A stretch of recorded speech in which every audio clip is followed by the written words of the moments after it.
Okay, let's go over the strategies. Okay, decapitation. Okay. And what you're doing is you're removing the elite. Okay, or what we call command and control. Okay, you're basically limiting the capacity of Iran to govern itself, to have a leadership, to have an elite. All right, command and control. Okay, so that's the first strategy. Second strategy is area of bombardment. Okay, aerial supremacy. So again, America has the most advanced airplanes in the world. And the way that it's using its airplanes is to destroy as much military installations as possible, but it's also engaging in acts of sabotage, okay? So what they're doing is they're carpet bombing.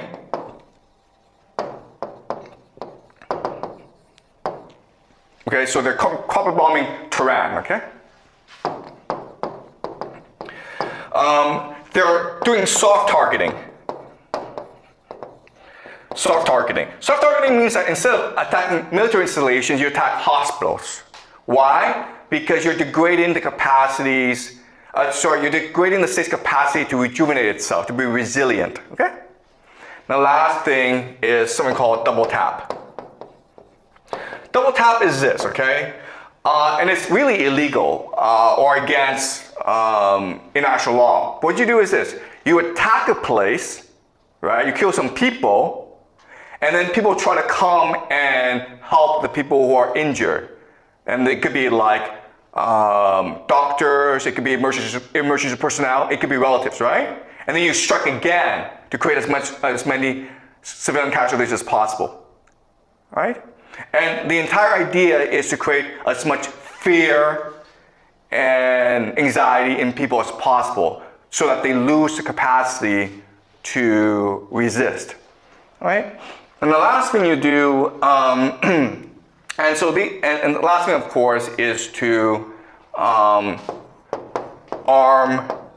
and bribe insurgents. Okay, so these are the three main pillars of the American strategy. And you will see this over the next few weeks. The problem with this is that when you do these three things, you're not actually hurting the Iranians, you're actually helping them. Because remember, the law of asymmetry states that whichever group is able to create energy, openness, and cohesion will win. And guess what, guys? This American strategy is going to create a more energetic, more open, and more cohesive Persian society. All right, let me show you how. All right, decapitation. We just said that one major problem for America is elite overproduction, right? Well, with decapitation, what you're doing is you're solving this problem for the Iranians, right? Before, the huge problem for the Iranians were you have too many leaders and they all have their own stupid opinion and they all want to lead this war, right? But by killing so many leaders, you allow for more mobility, for more meritocracy, right? You're solving the problem of elite overproduction for the Iranians. That's a huge, huge bonus, guys, okay? So the leadership will become much more lean, much more mean, much more determined, and much more strategic, okay? That's number one. Number two, air supremacy. Well, when you do this to people, when you carpet bomb Tehran, you're creating a more cohesive society. Why? Because the major conflict in Iran for many decades was the conflict between the urban areas and the rural areas. The rural areas were very religious, very poor, very backward. And the urban areas were educated, secular, and progressive. Okay? And so there's this huge conflict that led to a lot of riots, a lot of protests in Iran. But when you carpet bomb the cities, which are the main source of support for progressive Western policies, you make them united with the rural areas, okay? Does that make sense? The Iranian people no longer see themselves, each other as enemies. They see the Americans, the Israelis, as enemies. You create a much more cohesive society, who are willing to fight together. And that's a problem, okay? All right, the last thing. Yes, you are arming the insurgents, the Bullocks, the Kurds, the Azaris. Okay, that's fine. The problem with this is that you are now activating, galvanizing Persian nationalism. Right? For the longest time, the Persian national identity was suppressed by the theocracy because they want to create a more, they want to create a grand religion that unites all ethnicities. When you turn the other minorities against the Iranians, then the Persian people have to come together and remember their history, celebrate their identity. And this is the key, okay? Once the Persian people are able to activate their long-lost memories, go back in the past, remember the greatness, they come together as an energetic, open, and cohesive society, okay? So, yes, the Americans have this strategy that worked in Libya and Syria and other places, but it's not going to work in Iran. In fact, it's going to do the opposite in Iran. Okay? And then you're like, well, why don't the Americans not do this? And I already told you, because it's an empire, okay? It doesn't care about Iran, it cares about itself. And so it's sort of stuck with this policy because remember, it's trying to win this war as quickly as possible because it doesn't have the manufacturing capacity to fight this war for a long time. It's trying to reduce as many casualties among its soldiers as possible because the Americans don't have the political will to fight this war. America's trying to win this war cheaply and fast. And if it doesn't, then America's in a lot of trouble. Okay, does that make sense, guys? All right, let me now conclude. Let me now discuss the Iranian strategy, okay? So what the Americans are using is a classic strategy called siege warfare. Okay? And so what the Iranians are going to do is they're going to respond with a classic strategy called guerrilla warfare.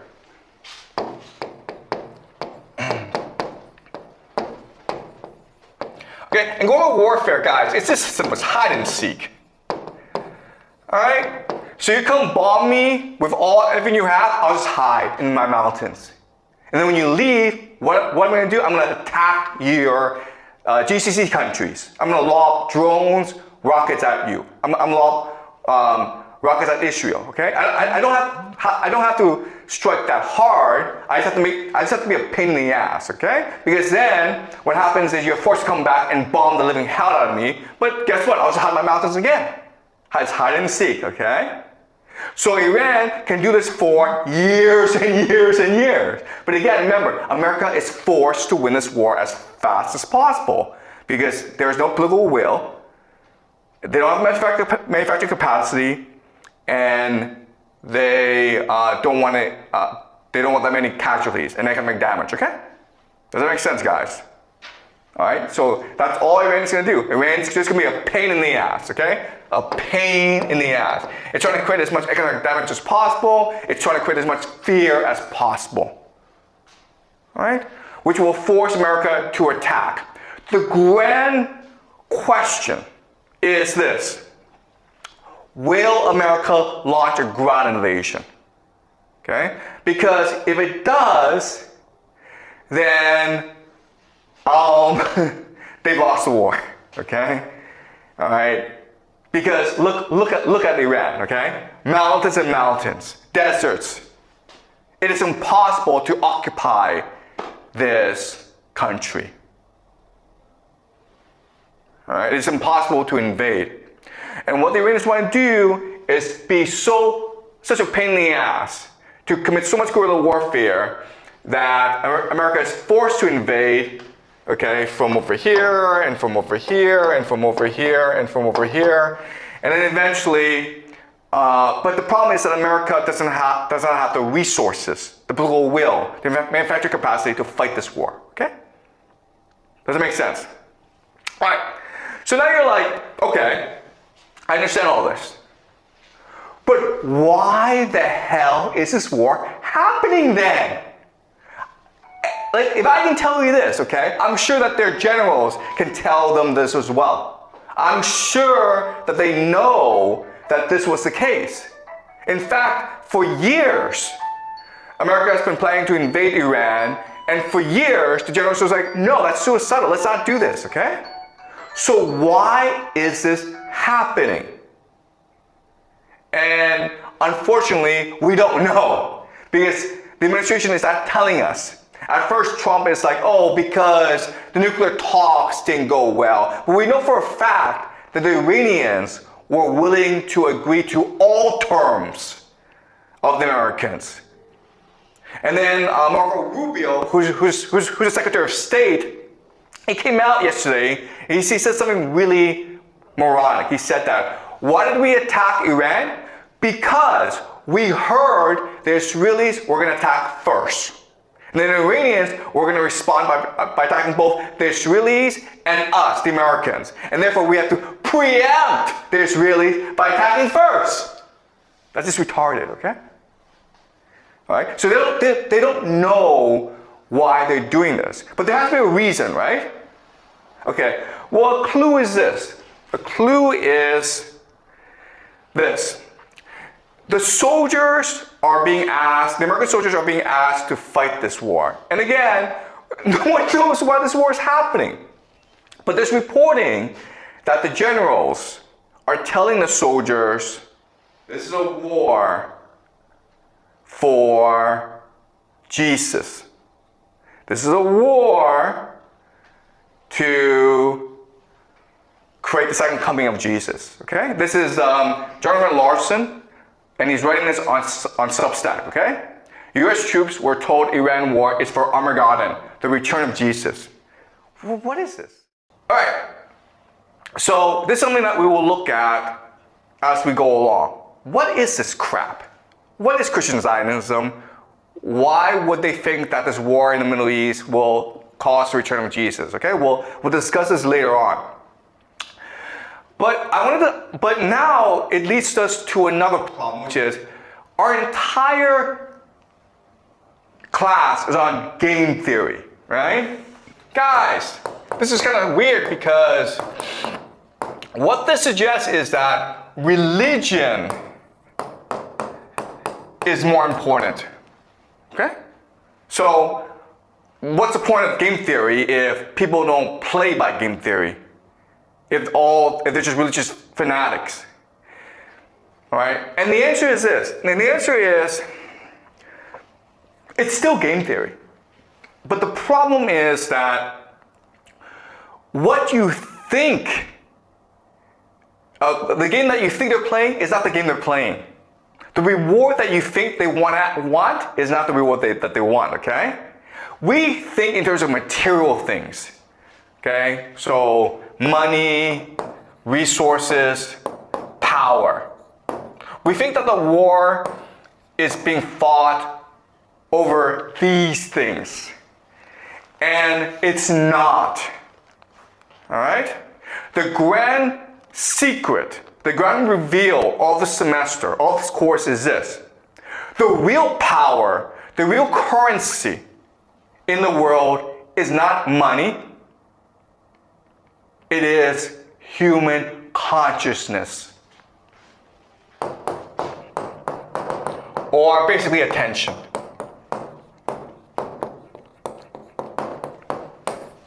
Okay? This is it, guys, okay? Once you understand this idea, you understand everything. But this is a hard idea to understand, so I'll need some time to actually explain this, all right? This war is being fought to control the consciousness of the human race, because it is our consciousness that creates reality itself. That's the source of all wealth and all power in this world. Okay? That's why this is happening. In other words, this is a war not just for Iran. This is a war not just for the Middle East. It is a war for the soul of humanity. This is what's happening, guys. All right? This is what World War III is. World War III is meant to be the last and final war of all human history. Because whoever wins this war will control the very soul of human existence for all of eternity. Okay? That is the end game. And I know this is hard idea to understand, but as we go along, I will explain this to you. Okay? That is the grand secret behind the world. Everything that you believe, everything that you see today, it's all an illusion.